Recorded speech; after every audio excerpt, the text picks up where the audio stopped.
what is arguably the most eagerly anticipated new car of 2017, the Ford Fiesta. The baby Ford has been Britain's bestseller for the best part of a decade, but with rivals like the new Seat Ibiza and VW Polo breathing down its neck, the Fiesta's reign at the top of the sales chart was starting to look a little precarious. While the Fiesta still set the standard for driving fun, its fresher rivals were well ahead for quality, technology, practicality and safety. As a result, Ford left no stone unturned in its quest to re-establish the Fiesta at the top of the supermini pecking order. Bigger, more refined and packed with cutting-edge kit, the latest model certainly has all the right ingredients to succeed. Not that you'd know it from looking at it, mind. Given that the outgoing car still looked remarkably fresh and was still proving popular with buyers, Ford didn't mess with the winning formula when it came to the styling.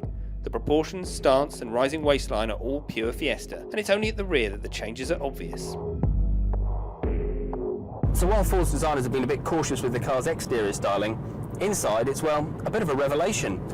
Gone are the old car's hard plastics and scattergun feature phone infotainment system, and in comes a more premium feel. It's more modern, slicker design, there's soft touch plastics on top of the dash, the leather you touch feels high quality, and crucially, the infotainment system has been transformed, so you get this tablet style screen at the top of the dash here. Now on Z-Tech and the ST line that we drive here, you get a 6.5-inch screen, and it features Ford's Sync 3 setup, which gets Apple CarPlay and Android Auto.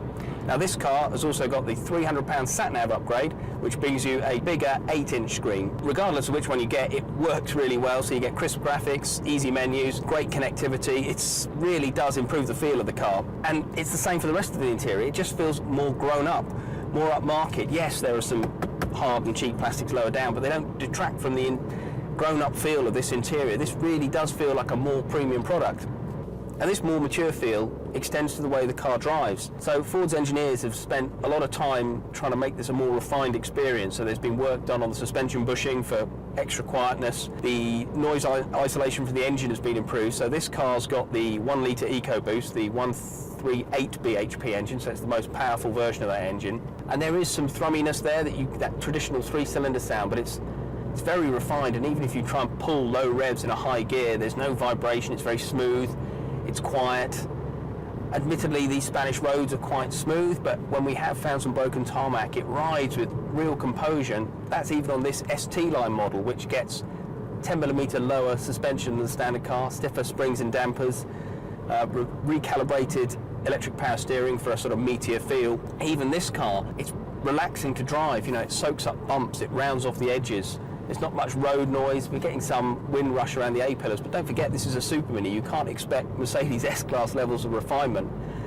However, crucially, they haven't forgot how to make the Fiesta fun, and the old car set the standard for enjoyment, and nothing's changed here. You can just carry surprising amounts of speed into the corners and it feels poised. There's this feeling that the car's pivoting just around your waist, and it's helped by the new car's torque vectoring system, which is very smooth in its operation. You aren't really aware it's there, you just get a sense that there's lots of front end grip. It's genuinely fun to drive.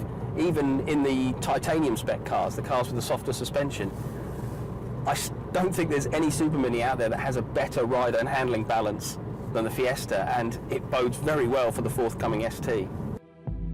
So, has the Fiesta regained its place at the top of the class? We'll have to wait until we pitch it against its rivals in the UK before delivering the ultimate verdict. But based on this brief encounter, it's clear the Ford is in serious contention for top honours. It's every bit as fun to drive as ever, and now more spacious than before. More importantly, the cabin quality infotainment systems have been improved beyond all measure. The king is dead,